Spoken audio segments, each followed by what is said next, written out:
Ya teman-teman, kali ini gua berada di kota Bogor, Jawa Barat, yang tepatnya di Kebun Raya Bogor.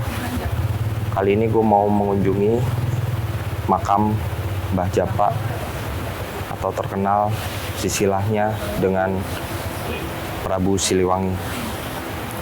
Gue mau coba naik ke atas, mau mengulas sejarah tentang makam tersebut. Ikutin terus perjalanan gue di cerita legenda.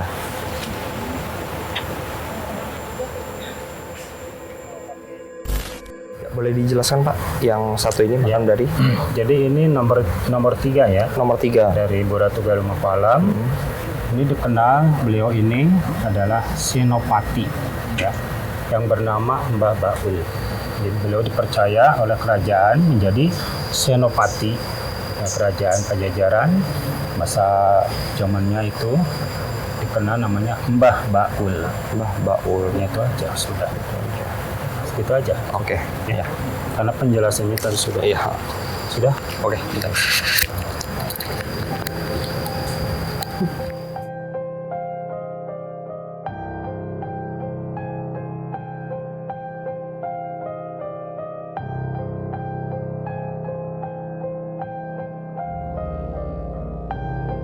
Assalamualaikum warahmatullahi wabarakatuh.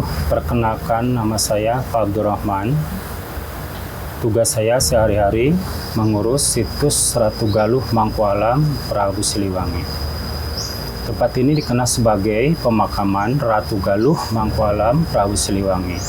Dan salah satunya makam Ratu Galuh Mangkualam plus Prabu Siliwangi juga.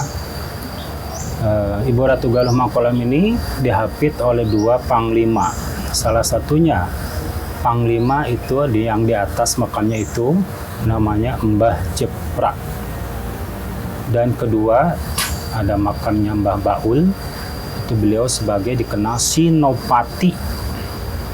Dan keempat ada makam Solendang Galuh Pakuan yang dikenal adalah Putri Ratu Galuh Mangkualam dari yang Prabu Siliwangi. Cuman makamnya ada sebelah sana ya. Situs ini ditemukan resmi pada tahun 1946 oleh keturunan Prabu Siliwangi yang kelima. Situs ini dibangun sesuai keinginan dari Bunda Ratu Galuh Mangkualam. Dibangun ini oleh yang menemukan pertama, yaitu dari keturunan beliau sendiri tahun 1978. Jadi sebelum Pak Abdurrahman tugas di sini, sebelumnya orang tua saya yang bernama almarhum Pak Haji Rahmat. Nah, saya sendiri sudah jalan 32 tahun. Saya rasa seperti itu. Silakan bertanya. Untuk para peziarah paling banyak dari daerah mana Pak? Yang ziarah itu sebenarnya setiap hari pun juga tidak kosong ya. Ya terutama khusus di Jawa Barat ya. Boleh dikatakan Indonesia lah ya. Kadang-kadang di luar Indonesia pun ya, itu mereka pada berkunjung ke sini. Karena memang di sini terkenalnya itu adalah Siliwangi. Jadi Siliwangi itu emang sejarahnya internasional ya, persatuan internasional. Jadi situs ini sebenarnya itu mewakili 163 negara. Waduh, luas sekali ya. Jadi negara manapun mereka berkunjung untuk mengunjungi yaitu makam tersebut yang ada di Kebun Raya Bogor gitu ya. Gitu. Jadi Kebun Raya Bogor ini seluas 87 hektar. Itulah. Jadi ternyata di tempat wisata ini ada sebuah makam ya, atau makam Ratu Galuh Mangkualam begitu. Jadi emang Ibu Ratu Galuh Mangkualam adalah penguasa. Kisahnya udah lampau sekali. Kurang lebih yaitu 800 tahun situs ini.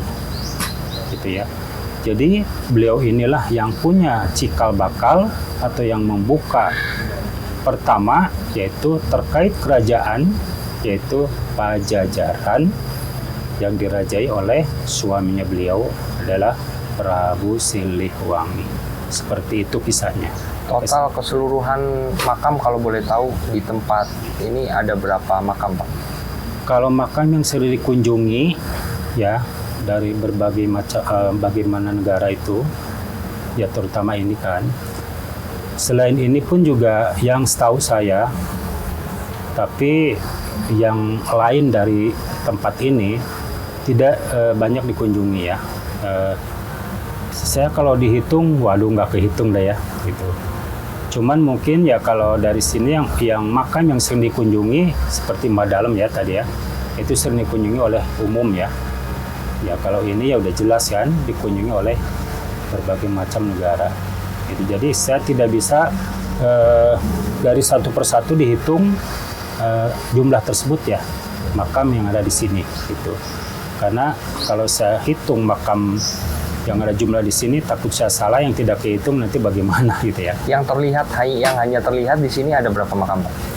Kalau di sini paling yang ada di sekarang yang Taman Meksiko, di situ ada 3 makam atau 4 makam ya. Namanya Mbak Cukur, Mbak Rabiin, Mbak Sadok, Mbak Jaka. Ya, hanya itu saja yang saya lihat. Kebanyakan peziarah meminta karomah apa atau meminta dari sebenarnya makam tersebut, gini ya, Pak? Ziarah itu adalah disunahkan ya, sunnah Rasulullah. Jadi mereka itu terbiasa ziarah itu namanya turun temurun. Mungkin juga masa itu tahun 46 juga banyak, sebelumnya juga ya yang berkunjung. Mungkin sekarang keturunannya gitu ya, yang masih hidup mungkin ya meneruskan perjalanan, yaitu namanya ziarah ke keramat wali. Jadi ini termasuk wali-wali Allah, pejuang atau yang disebut adalah pahlawan. Ya, maka itu leluhur kita sebenarnya mengamanatkan ya. Jadi jangan lupakan sejarah gitu ya. Karena sebelum kita ada mereka. Tanpa ada mereka nggak mungkin ada kita. Jadi maka sejarah harus diberitahu kepada turunan kita. Nanti setelah kita sejarah ada di masa depan. Ya, makanya jangan meninggalkan sejarah, jangan melupakan sejarah, jangan sampai mati obor. Sebenarnya seperti itulah ya. Itu harapan saya itu untuk kepada generasi. Jadi jangan lupakan sejarah, karena tanpa sejarah nggak mungkin ada kita. Seperti itulah kisahnya. Ada pantangan khusus untuk memasuki atau berziarah di tempat ini, Pak? Mungkin kalau khusus ada pantangan hanya seorang wanita yang sedang dapat ya tiap bulan, tapi kalau cowok tidak ada pantangan, bebas ya gitu. Ya, seperti itu. Untuk berziarah dari jam berapa sampai jam berapa, Pak? Kalau di sini target waktu buka jam 8 sampai jam 5 sore. Jadi untuk malam tidak diperkenankan untuk berkunjung atau bersilaturahmi ziarah ke makam di sini. Hanya dari pagi jam 8 sampai jam 5 sore aja. Seperti itu aturan waktu ya.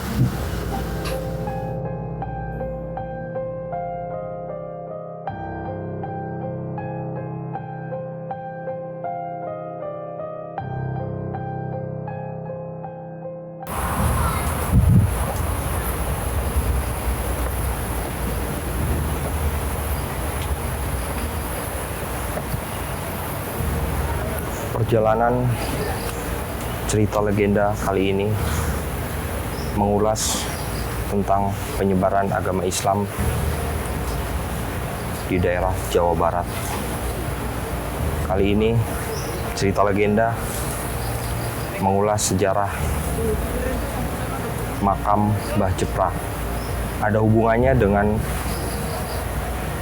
makam-makam di sekitar Bogor, Jawa Barat. Ikutin terus perjalanan gua di cerita legenda.